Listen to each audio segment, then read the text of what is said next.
if I'm not mistaken, he said earlier na itong trial na ito, hindi lang po ito judicial, political din ito. So doon tayo, or kami mismo, are having reservation on how this case will be resolved one way or another. Magandang gabi po sa inyo. Magandang umaga rito. Kaming anim na abogado na pumunta rito. Si headed by former ES Bingbong Villaldea, si Attorney Billy Dulay, si Attorney Fred Lim, si former Secretary Bebot Belio, at ako, at saka si Attorney Sal Panelo. After nung hearing na nung nangyari, natapos na kahapon, nag-usap-usap kami and we were unanimous that Attorney Kaufman did a very good job in presenting a case against the prayer to confirm the charges. It started last Monday with opening statements sa lahat ng parties, the prosecution at yung may tinatawag na legal representative of the victims, who apparently two of them are Filipino lawyers, and then the defense. Tapos nung Tuesday, nag-umpisa na yung presentation ng ebidensya at argumento ng prosecution. And then we had a break on Wednesday, and then Thursday, nagsimula yung presentation ng depensa insofar as their argument not to confirm the charges. And then kahapon, Friday, yung closing summation ng lahat ng mga parties. At we're very confident. We have said this in a number of interviews already in the last few days, patungo hanggang kahapon, na if on the merits, insofar as what we have heard from both parties or from all parties, if on the merits, we're very confident that the charges will not be confirmed. Pero alam natin na itong kasong ito, narinig ko nga si Banat, if I'm not mistaken, he said earlier na itong trial na ito, hindi lang po ito judicial, political din ito. So doon tayo, or kami mismo, are having reservation on how this case will be resolved one way or another. Attorney, Master Judea po, no? Diyan po sa The Hague, nagkaroon po ba kayo ng pagkakataon na makapasok doon sa courtroom or nasa labas lang po kayo habang ginagawa itong confirmation of charges? Nabigyan po kami ng reservation to sit in the gallery. So makikita po namin sa baba yung korte mismo, yung tatlong judges ng pre-trial chamber, yung panel of prosecutors on the left side, and also on the left side yung the common legal representative of the victims. On the right side naman, the 8-member team of the defense team of Attorney Kaufman.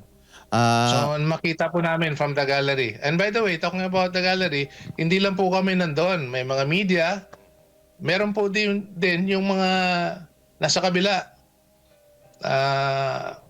Mga taong sumusuporta doon sa pag-file nitong kaso na ito. Attorney, si Master Judea ulit, no? Bilang kayo po ay isang abogado, syempre mararamdaman po natin kung sino ang mas magaling. Sabihin na natin na mas magaling. Yung prosecution ba o yung depensa? Sa palagay niyo po. Okay, talking about performance po. I think makita nyo naman siguro in terms of delivery. Ito, delivery muna. Hands down, si Attorney Kaufman magaling mag-deliver. No? Glib talker, very smart in terms of delivery.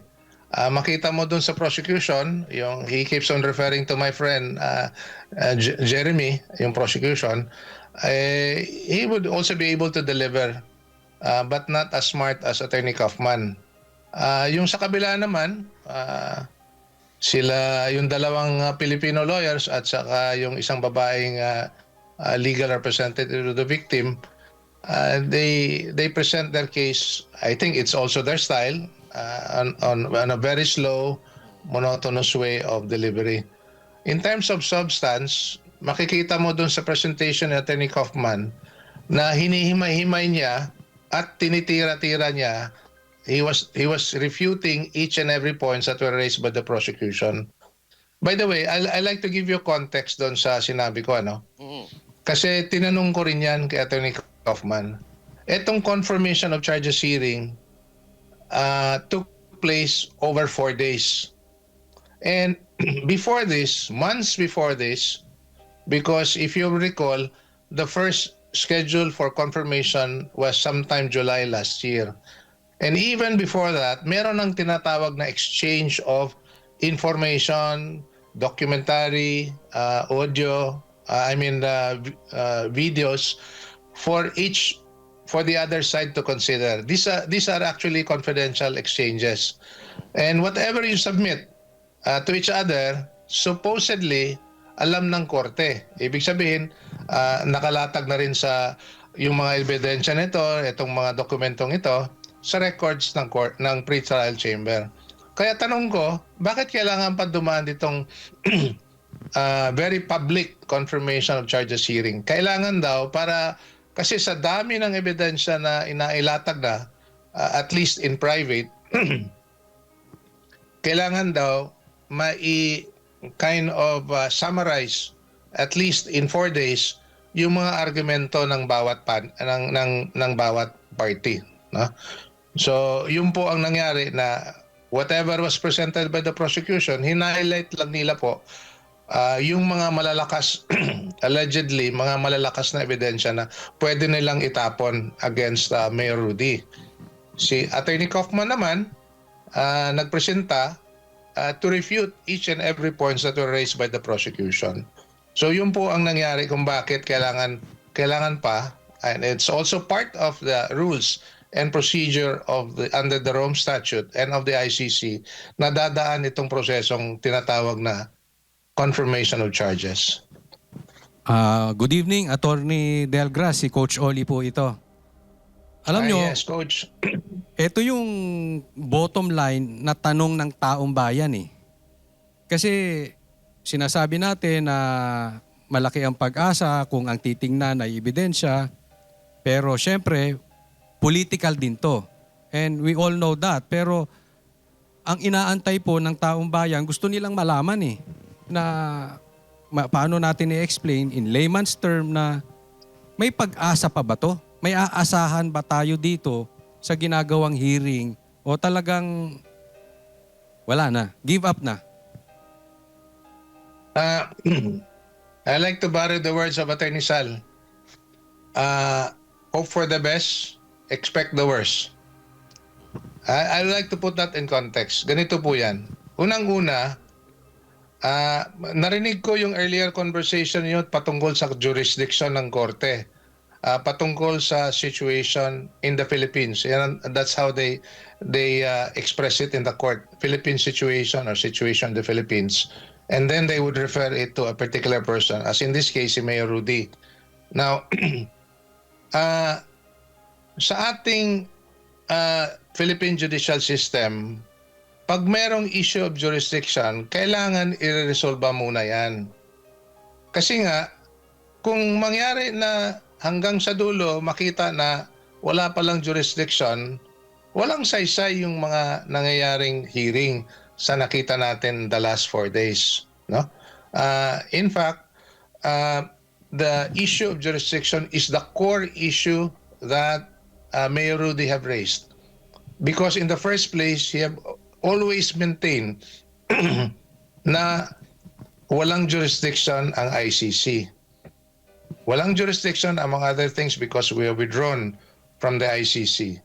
The investigation that was conducted by the ICC investigators, na kung totoo yung sinabi ng mga 18 former AFP personnel, were conducted after the withdrawal, which was sometime 23, 22, nag-withdraw tayo 2018, made effective 2019.